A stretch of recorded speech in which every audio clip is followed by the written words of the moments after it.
every day and through my lunch hour, I started to think, I don't really want this. This is not what I've signed up for. But of course I did, but I didn't know that that's what I signed up for. Life's full of all those ifs and buts and maybes. Maybe it's a good thing. Maybe it's made me a better person. Maybe I've become a better singer or artist, which is what I wanted to be anyway. I didn't want to be a muppet or a puppet or a thing. And I think it's scarred me big time because I never actually earned from the work I did, which is a real pain, you know, especially as you get older and you think, oh, hang on, how am I going to pay the oil this winter for the heating? And then, you know, I could go, start thinking bad things, but I try not to because it's the gift that I got was the fame that came with it and what I did with it. Looking back 36 years, 1980, film directed by Brian Gibson, written by him, and then starring Hazel O'Connor. Very significant to me because she was from Coventry and she represented a period of time that we were very much a part of, which was the post-punk new wave era that we relished in. And there she was, on screen, representing it. I'm looking back at it now, like I say, 36 years later, she's still, it's an unbelievable screen performance. She represents the industry rather well. She had first-hand experience of it, obviously, because she was part of that scene at the time. The soundtrack is quite outstanding and still resonates today when you listen to one or two of them, particularly Will You, which still features in films. They're not only just did it appear in Breaking Glass, but it's also used in other little vignette pieces in other movies later on in years.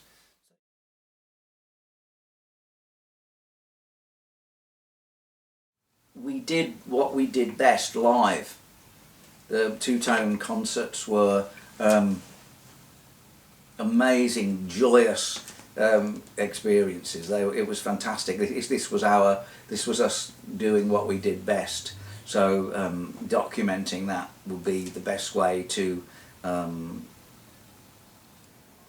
showcase the group. It was an EP because well, you know, there were only 2 songs on a single. We could actually put 5 songs on this, you know, on this thing, and yeah, never been done before.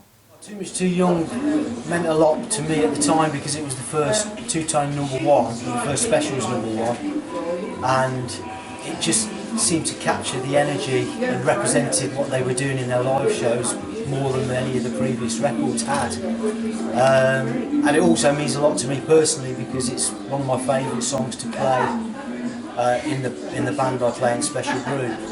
It always goes down a storm with audiences all over the country. I was in America, where the Specials were on tour in America at the time, which was probably just as well. And it was kind of, woo, this was really good.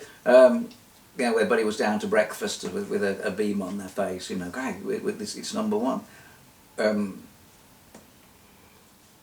Yeah, I mean, it was what I wanted to be, you know. When I was, you know, when I watched The Searchers on Thank Your Lucky Stars when I was 11 or something, you know, it's like, wow, I'd like to do that. And I never, in a million years thought that I would. But there I was, you know. And so I phoned my parents and they were like absolutely overjoyed, and, you know, spoke to some people back in Coventry, and it's like, hey, it was terrific, yeah.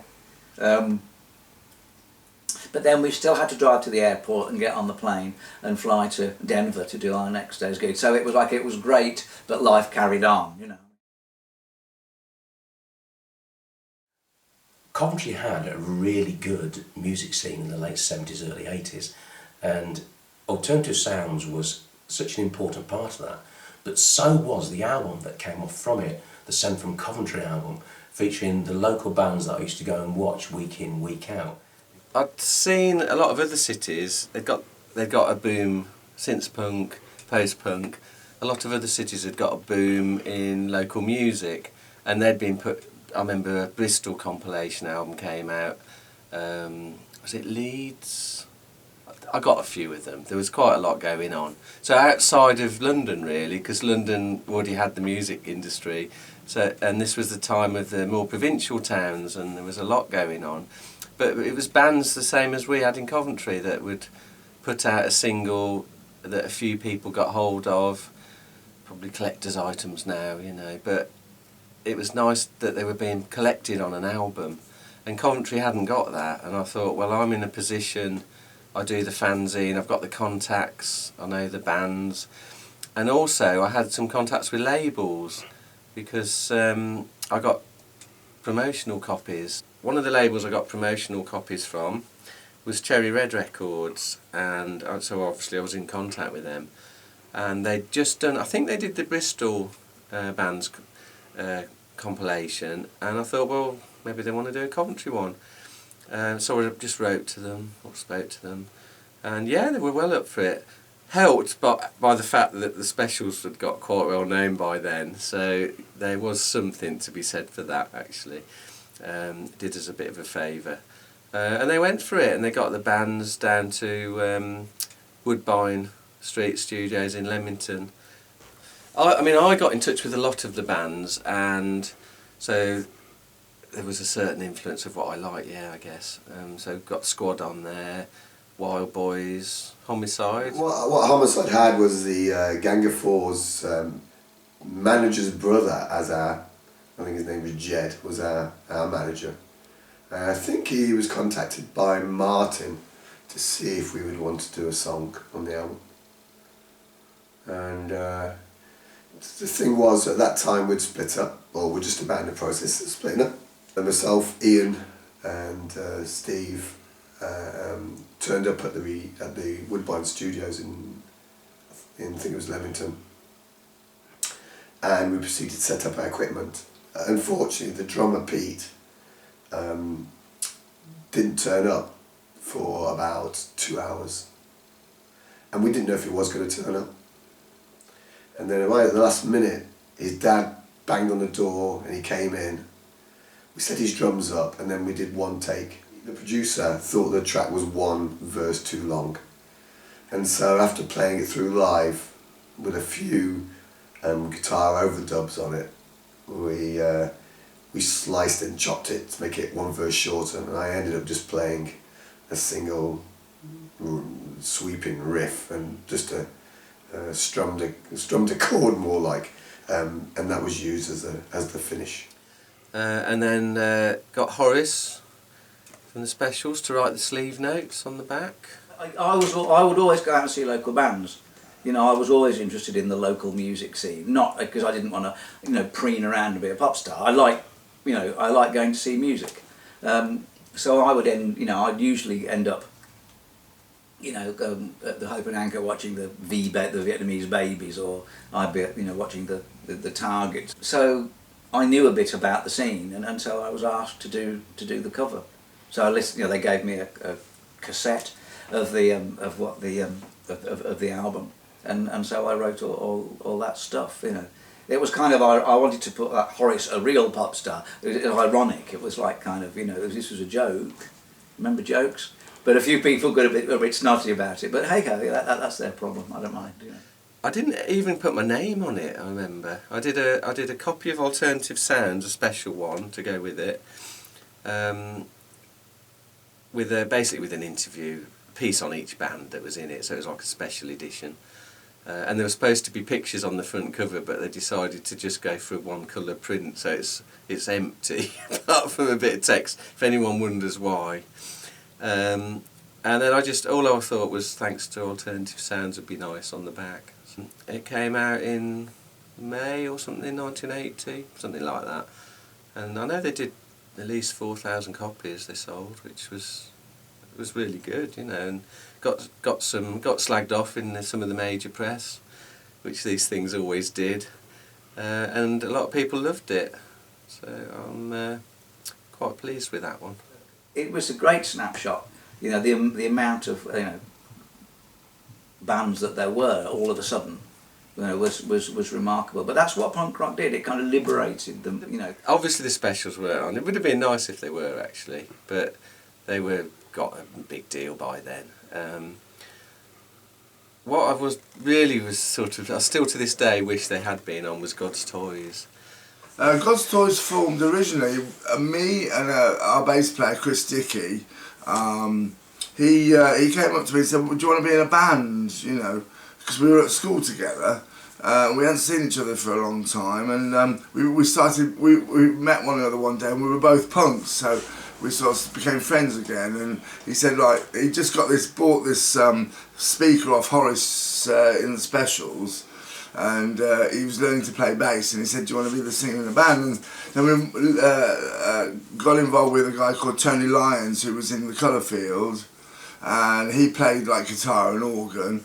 And Larry, the guitarist in God's Toys, we got him to play guitar, you know. And then of course I met Nick in a wine bar, the keyboards player, and who was doing synthesizer stuff. And we asked him to join, and we all just, you know, became God's Toys. Toby left because he was doing his fine arts degree, and so we started out without Toby, and you know, God's Toys was born. But the music, we tried to make it as original and new as possible, you know, within like a pop sort of idiom, you know. You know, sort of, I don't, you know, we didn't consciously try and sound like anybody. I think God's Toys were one of those bands which inspired a sort of fanatical, but in a good way, response from so many people that I knew, which is very, very difficult to explain. If you saw them live, you'd probably understand what I was talking about, because live they were one of the most incredible bands. They were operating in an era when there was a sort of reaction to the two-tone in a good way of where do we go from here? Well, let's take the idea of wearing just two colours and expand it into a much broader palette. And a lot of that stuff, the sort of new romantic movement, got a lot of justifiable stick for favouring style over substance. On the other hand, God's Toys, I think, got it damn right. I think they actually hit the nail on the head. They were a very attractively glamorous band in many ways, but they didn't let that detract from the music. In fact, it enhanced it. It was Lisa, our manager, one of our managers, it was Steve and Lisa, and she was like an exotic dancer, but she did, she made clothes, you know, and she made the jacket, you know, she just made it, you know, which was amazing. I couldn't make a jacket like that. But I did wear it a few times, but mainly I had this like two-tone silk kind of thing that I would wear. Purple was my colour, because we all had like a colour. Like Nick had yellow, I had purple, Chris had like green, John had pink, and Larry had blue, you know, and so we sort of like the rainbow colours, you know, because we've got, again, a sort of antithesis of two-tone, which was black and white, you know. So it didn't, you know, we didn't manufacture the image, it just happened like that, you know. Like we had a residency at the Climax, we played the Lanchester, we played Warwick University, we played the General Wolf. That's where we used to rehearse at the General Wolf. Ken would let us rehearse there, and we'd do a gig for him, you know, on occasion. We recorded All the Born Losers and the B-side, which was packaged to us to heaven in a couple of days, but I wasn't happy with the studio version that we did. And I remember going out, they were all arguing, everyone was arguing, and I went out into the van and started listening to Pink Floyd. I'd had enough by then, but anyway, it was released, and it got to about 114 in the charts, I think. I mean, we were on tour with Adam and the Ants at the time, and they were like the #1 group, you know, they were flying off down to the top of the pops to do the to do the telly. So, but we should have got higher. But I was never happy with it. I didn't like my vocals, and I just didn't like the production. It was too heavy. You know, it was a heavy production. And but the second one we did in Leamington at Johnny Rivers' studio, Woodbine Studios. We used like a brass section because that was like all the rage at the time, and we used a Spanish guitar like Steve Harley, but it didn't, you know, again it didn't do as well as the first, and you know, it was like a bit of a kind of downward thing really. We never charted with either, not proper charted, you know. That was the thing with God's Toys. I thought the songs were good, but we never realised it in the studio, and you have to really. You know, you have to have something very special to have a hit, you know, in those days and in these days, you know. And I don't think we ever really, we were too naive. We did, you know, we were a young band, and we just didn't really cut it. I didn't think in the studio. We were good live, I thought. I thought we were, you know, energetic and good fun live. But as far as the studio is concerned, I didn't think we really cut it. You know, the tour was great fun. It was hard work, very hard work. It was November time.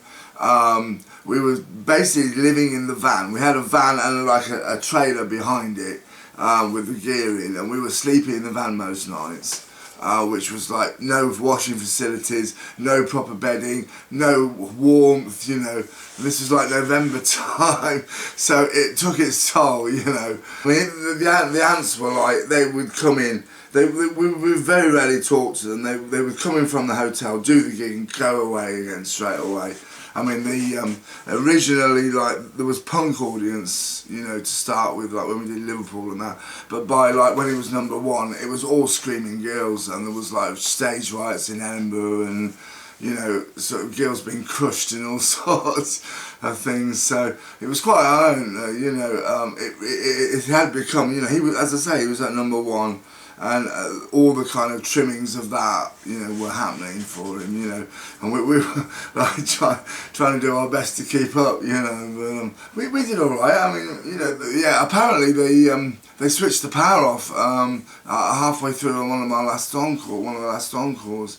I don't know why, whether it was a power cut or whether it was pulled. The plug was pulled. But because I actually spoke to Adamant that night, he came up and sat. We were sitting in the balcony. You know, it was all cordoned off and that.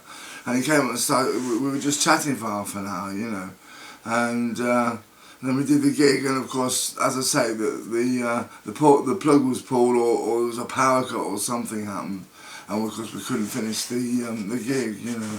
But I think they mended it all. But I think they were overlapping, you know, you know, they were overrunning, you know, as far as, you know, time was concerned, and somebody pulled the plugs, so I think that's what happened, something like that. But Nick was furious about it, and saying, and people were coming up to me saying, oh, you were going down too well, you know, they pulled the plug on you because you did so well. But I don't know if that's the case. Something else was really good. We spent a day at was it Peppermill, or I think the ATV studios, wasn't it? It was ATV, and we got to use the dressing room. Sorry, the wardrobe room. You know, we could pick anything we wanted from it. I had like a French blue and white top that I nicked from it. That, you know, that I had from it. And we, you know, they sort of did our hair and did our makeup and everything. I remember sort of going into the canteen, and there were like famous people in there that you saw. Yeah, it was great fun. Great fun doing it. You know, it was. You know, I thought, great, we're getting somewhere at last. Yeah, it was nice of Martin Bowes to get us on. You know, it was really good. Yeah, it wasn't really musical differences. We just had enough really after the tour. You know, we were exhausted, and Nick didn't really want to do it. I just wanted to carry on. I was happy, but we were very antagonistic towards one another. Sadly, they didn't have the hits we all assumed it, and again, that's one of the things which I think, unless you were around at the time, you wouldn't realise how many people virtually automatically assumed that God's Toys were going to be a big band. They had really, really great songs. Again, they played with absolute commitment and passion for the material they were doing, and they clearly had charisma, which, you know, put that together with really good songs, and you've got all the right package. I mean, Ali Nightingale, you know, the DJ, said that we were a band to make it the following year in the Mirror, you know. We should have kept going, you know, but we didn't, so big mistake.